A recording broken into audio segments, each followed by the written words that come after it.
Shalom Bapak Ibu, Saudara-saudari yang dikasihi oleh Yesus dimanapun kita berada. Salam jumpa dalam renungan firman Allah hari ini.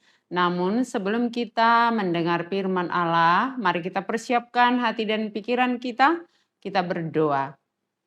Kami memuji memuliakan Engkau ya Allah Bapa yang mengasihi kami, kasih-Mu jauh lebih besar, lebih indah dari segala sesuatu yang ada pada kami.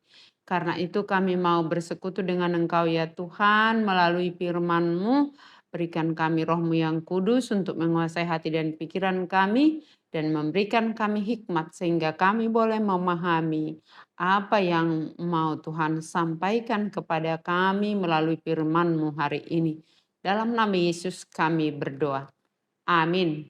Firman Tuhan yang menjadi renungan buat kita hari ini, Jumat 26 Juni 2026, diambil dari surat Paulus kepada jemaat di Filipi 3 ayat 7. Demikian firman Tuhan. Tetapi apa yang dahulu merupakan keuntungan bagiku, sekarang kuanggap rugi karena Kristus. Alai naung parutungan hian diau, harugia doi hujujur alani Kristusi. Demikian firman Tuhan. Bapak, Ibu, Saudara-saudari yang dikasihi oleh Yesus, apa yang mau disampaikan oleh firman hari ini, saya mulai dengan sebuah pantun.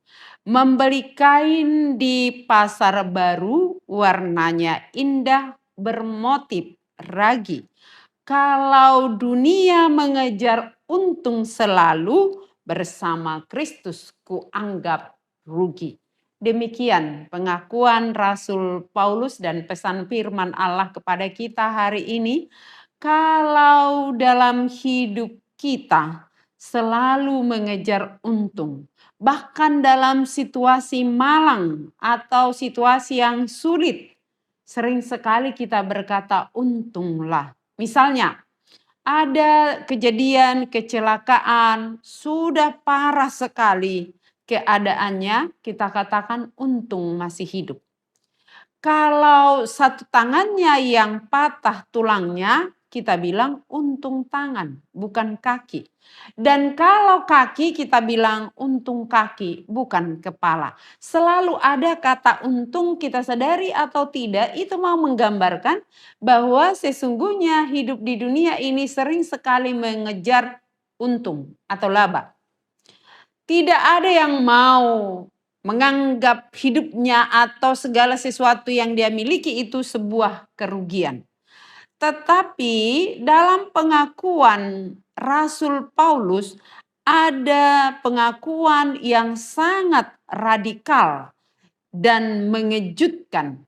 Dia mengatakan kalau dahulu merupakan keuntungan bagiku, sekarang itu kuanggap rugi. Bahkan dalam bahasa aslinya dikatakan skubala, sampah, rapan-rapan kalau bahasa Bataknya. Artinya dianggap hampir tidak berguna, yang dianggapnya dulu itu sesuatu yang sangat menguntungkan bagi dirinya. Apa itu? Yang pertama, asal usul. Dia katakan mengenai asal usul, aku orang Israel asli, suku Benyamin. Kata suku Benyamin, Israel asli itu mau mengatakan dari segi asal usul aku ini keturunan Abraham, orang yang percaya, orang yang telah selamat, bukan orang yang tidak percaya. Dan kata Benyamin itu mau mengatakan berasal dari kasta tinggi, bangsawan. Dari segi agama, yang kedua yang dianggap dulu untung. Aku seorang Farisi, katanya ahli Taurat.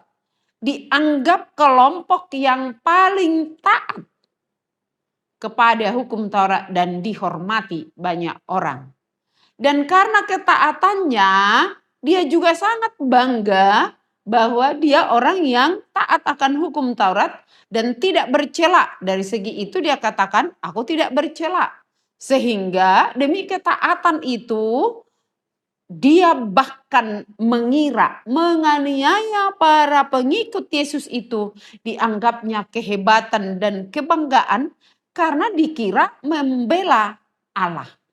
Itulah contoh yang dulu dianggapnya untung, tetapi setelah dia berada, ditangkap oleh Kristus, berada dalam Kristus, semua piala kebanggaan itu jadi seperti tidak berarti apa-apa.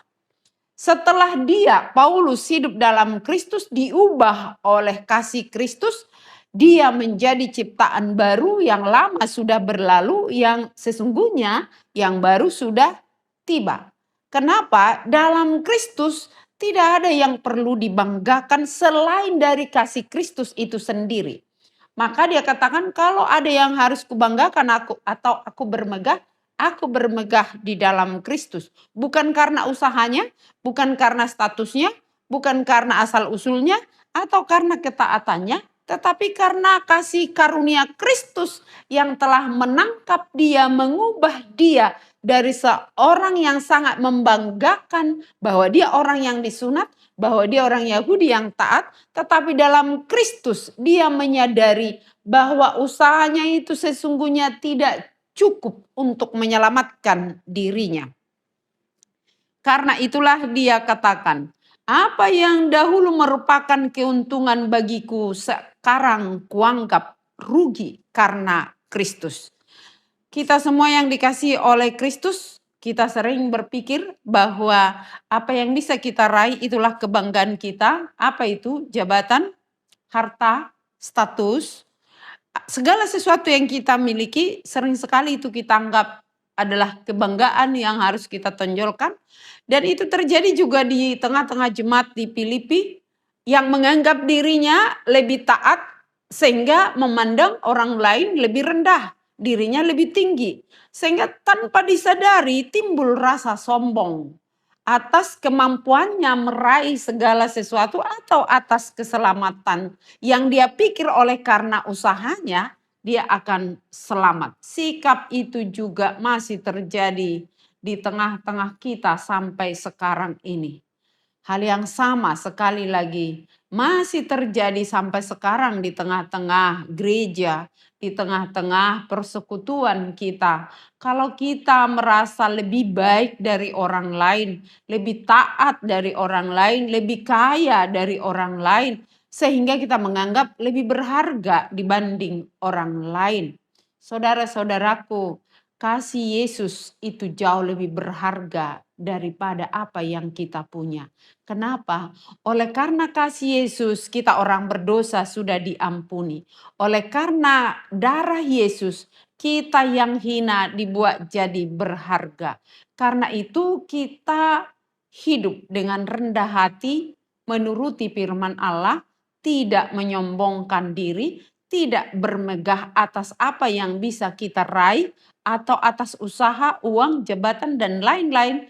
Yang terpenting dalam hidup kita bagaimana kita terpaut, hati kita selalu terpaut dengan Kristus yang mengasihi kita. Dengan demikian kita pun hidup dalam kasih itu dan menjadi saluran kasih. Yesus yang menyelamatkan kita bukan karena usaha kita, bukan karena kehebatan kita, dan itulah yang kita banggakan. Kasih Kristus itu jauh lebih indah, jauh lebih berharga, jauh lebih penting. Bukan berarti uang, harta, jabatan tidak penting. Penting. Tetapi itu tidak seberapa dibanding kemuliaan dan kasih Kristus yang sudah disediakan buat kita bukan karena kehebatan kita. Karena itu saudara-saudaraku, baiklah kita hidup dengan rendah hati dan kita jadikan Kristuslah, kasih Kristuslah yang menjadi kebanggaan kita dan kasih itulah yang berkuasa dalam diri kita. Saya tutup renungan ini dengan sebuah pantun. Terang bulan di malam hari, bintang bersinar tampak berseri. Lepaskan semua kebanggaan diri, biarkan Kristus Raja di hati. Kalau sudah Kristus yang berkuasa dalam diri kita, Dia yang mengendalikan kita, Dialah kebanggaan kita, kita hidup untuk Dia, dan segala keuntungan kita hanya kita dapat di dalam Kristus, bukan karena usaha kita, dan semuanya akan lebih berharga jika kita kelola apa yang kita punya di dalam kasih Kristus. Tuhan memberkati kita semua. Amin. Kita berdoa.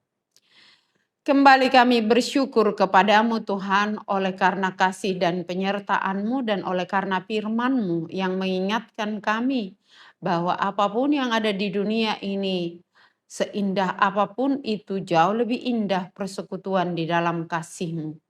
Dan sehebat apapun yang bisa kami raih di tengah-tengah dunia ini, jauh lebih hebat dan lebih dahsyat pertolongan-Mu. Terima kasih Tuhan, Kau telah ingatkan kami. Dan pimpin kami dengan kuasa Roh Kudus-Mu agar kami selalu rendah hati, melakukan apa yang Tuhan kehendaki, bukan supaya kami diberkati, bukan supaya kami beruntung, tetapi karena kami sudah menerima keuntungan yang daripada-Mu. Karena itu Tuhan Yesus, biarlah pertolongan-Mu yang selalu menolong kami, Roh-Mu yang selalu memberikan kami hikmat sehingga kami dapat memahami apa yang Tuhan kehendaki dalam hidup kami dan bisa kami lakukan. Tuhan yang baik, berkatilah setiap jemaat-Mu yang sudah mendengarkan firman ini.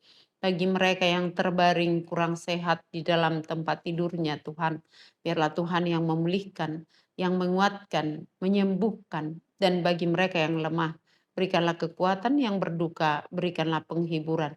Bagi yang sedang bersuka cita merayakan berkat-Mu, hari kelahiran dan hari pernikahan di ulang tahunnya, biarlah Tuhan yang menambahkan kebahagiaan, umur panjang dan sukacita, serta hati yang selalu bersyukur kepada Tuhan.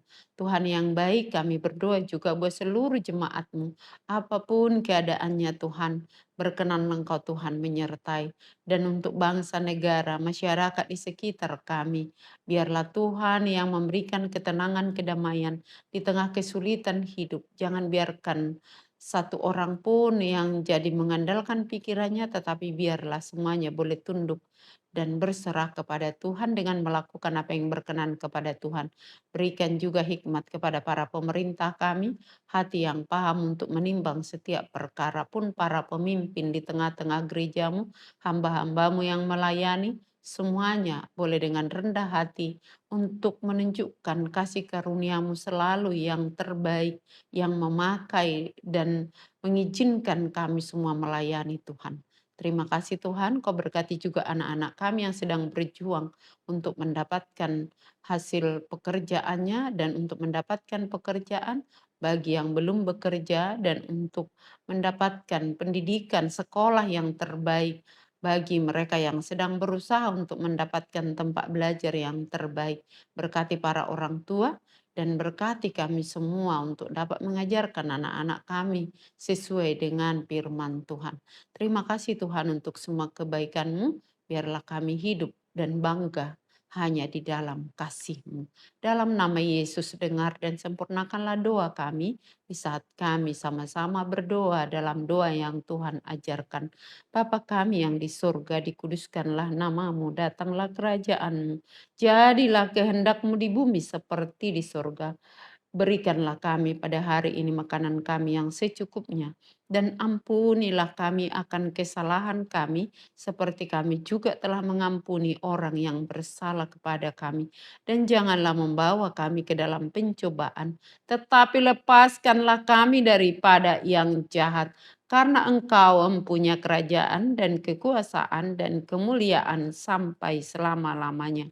Amin. Kasih karunia dari Tuhan Yesus Kristus dan kasih setia dari Allah Bapa serta persekutuan Roh Kudus menyertai kamu sekalian.